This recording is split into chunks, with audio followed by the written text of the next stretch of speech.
Hujan yang sering mengguyur Palembang akhir-akhir ini membuat sejumlah jalan protokol dan jalan nasional menjadi rusak akibat tergenang air.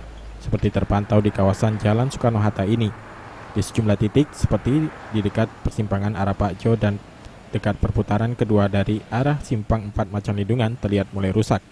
Karena sering terendam air, jalan menjadi lembek hingga sebagian jalan amblas karena sering dilewati kendaraan besar. Tak hanya itu, lubang ini juga dipenuhi air berlumpur hingga berbahaya bagi pengendara, terutama pengendara motor.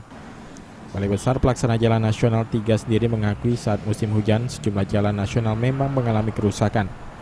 Kepala Satker 3 Kementerian Pekerjaan Umum Gunawan saat dihubungi melalui telepon mengatakan pihaknya sedang melakukan perbaikan di sejumlah titik kerusakan di Jalan Soekarno-Hatta. Menurutnya, titik kerusakan harus cepat diperbaiki agar tidak bertambah parah. Di BPJN sendiri saat ini sedang melakukan pendataan titik jalan yang rusak untuk selanjutnya dilakukan penanganan sementara.